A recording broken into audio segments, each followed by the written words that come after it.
Chers amis, bonjour. Je vous présente aujourd'hui un petit numéro des éclairages de l'ancien éclaireur du KGB consacré pour une fois à une affaire d'espionnage. Vous savez très bien que je suis le seul espion du KGB, le seul officier supérieur du KGB et du service des renseignements extérieurs SVR de la Fédération de Russie, qui vit en France ouvertement, qui est connu pour ça. Et donc, en tant que spécialiste dans ce domaine et en tant que, disons, la seule vraie source de l'intérieur de ce service, il aurait fallu que j'intervienne aussi pour vous commenter, pour vous expliquer de quoi il s'agissait. Donc, le 21 octobre, le journal Le Monde a sorti un article qui a fait un grand bruit, qui s'appelle « Les espions russes recrutent sur Le Bon Coin ». Bon, ils l'ont sorti le matin, 9h, et ça a fait un buzz énorme. Tout de suite, tous les médias ont commencé à les suivre. BFM, LCI, 20 minutes, TF1, France Info TV, Le Parisien, Sud-Ouest, etc., etc. Tout le monde s'est révélé être les experts en espionnage russe. Tout le monde a voulu donner son avis. Donc, on a publié énormément d'articles pour parler de rien et de tout. Surtout de rien. Parce que déjà, l'article du Monde, qui peut paraître comme ça très aguichant et puis qui devrait nous révéler quelque chose d'inattendu et de tout à fait nouveau, comme quoi les espions russes recruteraient sur Le Bon Coin, si on commence à le lire cet article, on tombe tout de suite des nues, parce qu'en réalité, il parle de novembre 2020. Et donc, il nous parle déjà d'une affaire qui a 2 ans. C'est-à-dire, en gros, ça s'appelle dans les médias du réchauffé. C'est-à-dire, il n'y a absolument aucune nouveauté dans ce que cet excellent journal Le Monde publie dans cet article. Donc, ils ont tout simplement décidé de faire un buzz et de réchauffer les vieilles connaissances, les vieux articles qu'ils avaient déjà publiés. Je vous rappelle, par exemple, que en décembre 2019, ils ont publié un autre article, et ça s'appelle La Haute-Savoie, camp de base d'espions russes spécialisés dans les assassinats ciblés. Voilà, ça a fait un buzz aussi à cette époque-là. Donc, le journal Le Monde a le savoir-faire dans l'histoire de provoquer les buzz. Et ça a marché cette fois-ci aussi, parce que tous les imbéciles dans les médias se sont rués sur cette information, soi-disant qui est une information tout à fait nouvelle. Mais comme je vous ai dit, dans l'article du Monde lui-même, il parle de novembre 2020. Donc c'est quelque chose qui n'est absolument pas nouveau, qui n'est pas absolument neuf. Ce n'est pas quelque chose qui s'est passé il y a quelques jours là et qu'on vient de découvrir. Et en plus, en fait, l'information que révèle le journal Le Monde, c'est une information qui leur a été fournie, bien évidemment, par la Direction Générale de Sécurité Intérieure, la DGSI, qui est le service de sécurité français, le service de contre-espionnage, qui est chargé de la lutte contre les espions du monde entier qui travailleraient en France, y compris les espions russes. Donc, en quelque sorte, c'est aussi une opération de communication de ce service français, de ce service d'État, de ce service de police, qui a voulu se redorer le blason en voulant rappeler au peuple français qu'il existe toujours et qu'il travaille bien et qu'il veille sur les activités criminelles des espions russes sur le sol français. Bien évidemment, dans cette histoire, rien n'est absolument de nouveau. Est-ce que les espions russes c'est la première fois qu'ils utilisaient un site comme Le Bon Coin? Est-ce que c'est une nouvelle pratique? Mais pas du tout. Donc depuis la fin du monde, depuis tous les temps, les espions utilisaient les petites annonces. Bien évidemment, quand il n'y avait pas d'internet, nous utilisions, nous, les espions du KGB ou nos collègues, nos cousins de la GRU, la Direction Générale Militaire du ministère de la Défense, on utilisait tous les moyens pour approcher les potentielles cibles. Parmi ces cibles, bien évidemment, figuraient les gens qui possédaient les secrets politiques, qui possédaient les secrets économiques, technologiques, scientifiques, militaires et autres.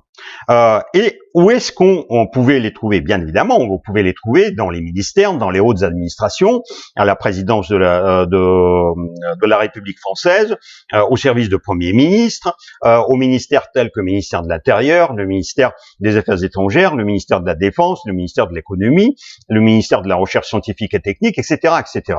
Et donc, bien évidemment, absolument rien de nouveau par rapport à ça.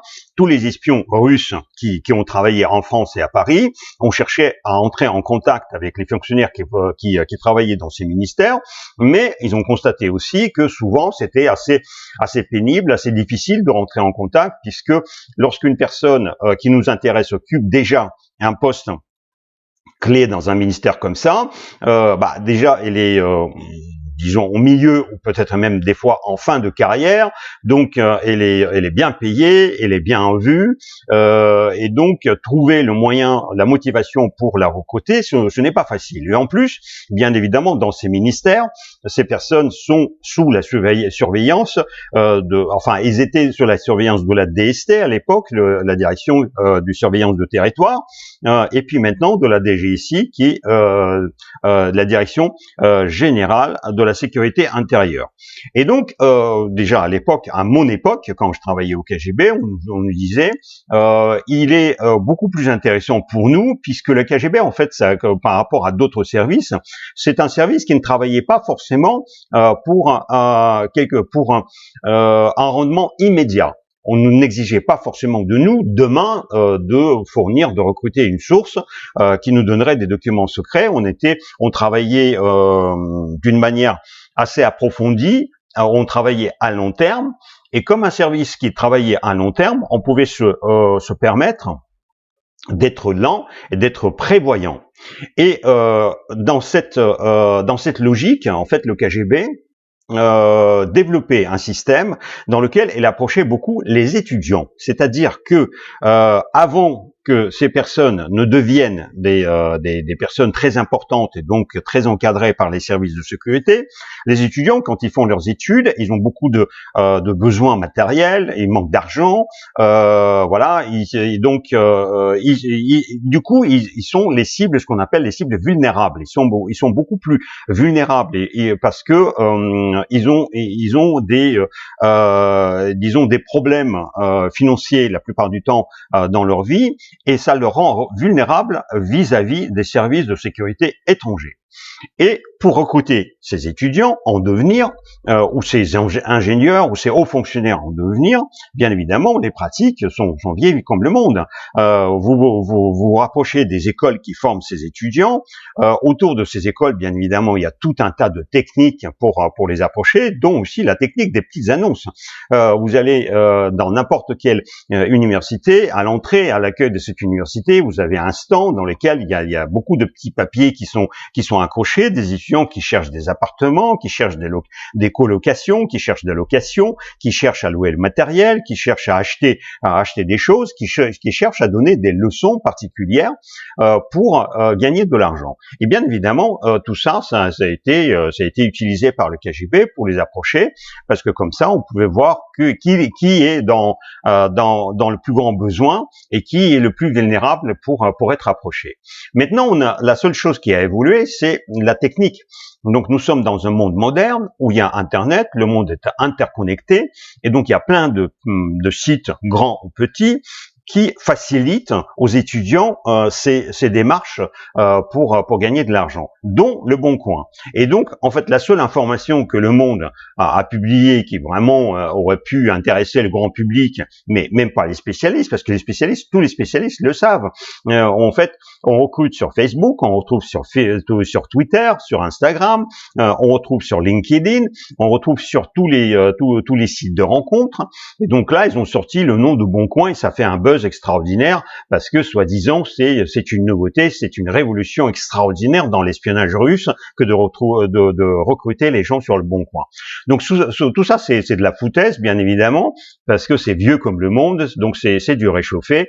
Et même dans cet article, Le Monde parle aussi d'un département français territorial qui est l'Ain, pour le présenter comme un département où les espions russes adoraient s'installer, puisque C'est un département qui se trouve pas très loin de la Suisse, et donc c'est très pratique pour les espions russes d'utiliser cette région pour ne pas être loin d'un autre pays, pour ne pas être loin de la frontière, pour ne pas être loin de l'aéroport de Genève ou de Zurich, que sais-je, ou des gares comme la gare de Bâle, etc., etc. Tout ça aussi, c'est du réchauffé, puisque Le Monde, en 2019, a publié déjà la même information sur un appartement limitrophe qui est à côté, qui est le département de la Haute-Savoie, et il a en publiant exactement la même information.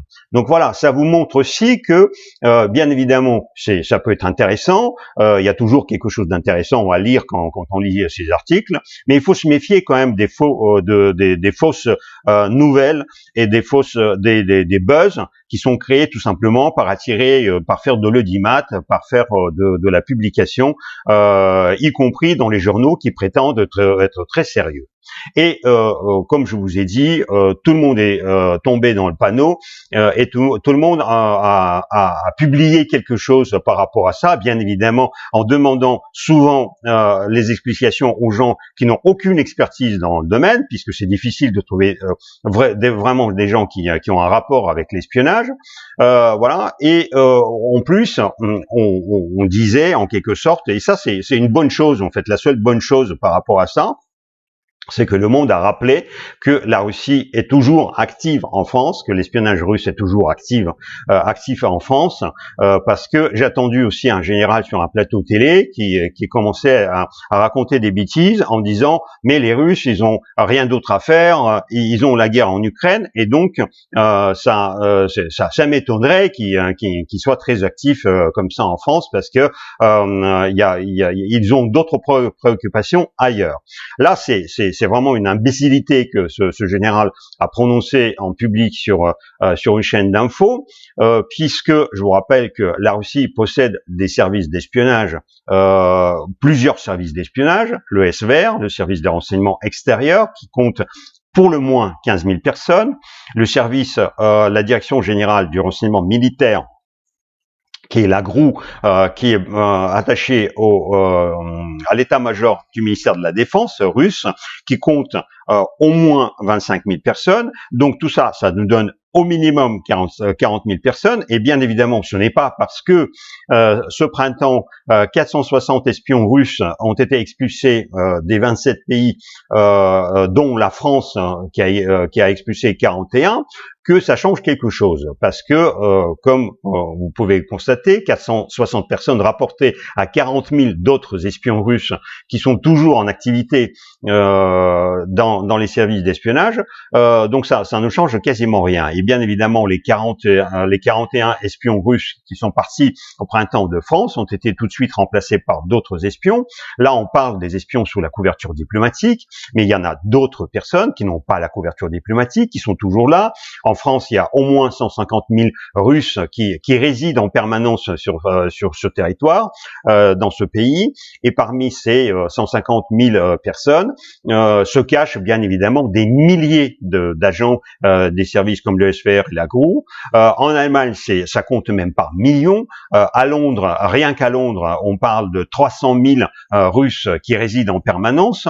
Aux États-Unis aussi, ça se compte en millions. En Israël, ça se compte en millions. La diaspora russe est comptabilisée entre 30 et 40 millions de Russes à l'étranger. Donc, c'est pour vous donner le niveau de l'espionnage russe qui est dans le monde. Et bien évidemment, en France, ils sont toujours présents et il faut se méfier. En fait, les gens commencent à se méfier un peu plus puisque la Russie actuellement est devenue un pays agresseur qui mène une guerre contre l'Ukraine.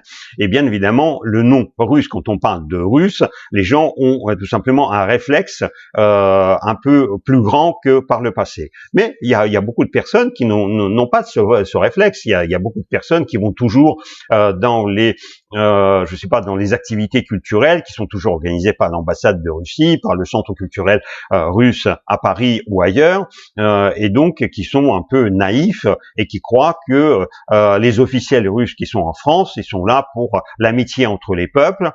Parmi ces personnes-là, il y a beaucoup de politiciens, y compris des politiciens qui sont poutinistes, qui sont pro-Poutine, qui sont pro-russes, qui sont anti-français de ce point de vue-là, même si se présentent comme les gens qui veulent tout simplement la paix ou l'amitié entre les peuples. Mais il faut être très naïf ou très imbécile pour ne pas comprendre que les services de renseignement russes utilisent n'importe quel vecteur, n'importe quelle activité, que ce soit politique, économique, culturelle ou autre, pour faire de l'espionnage. Et uniquement de ce point de vue-là, cet article du Monde fait une piqûre de rappel en disant que les services d'espionnage russes sont toujours là et sont très actifs. Voilà, c'est tout pour aujourd'hui, pour cette émission Les éclairages de l'ancien éclaireur, et je vous donnerai d'autres vidéos sur ma chaîne YouTube. À bientôt.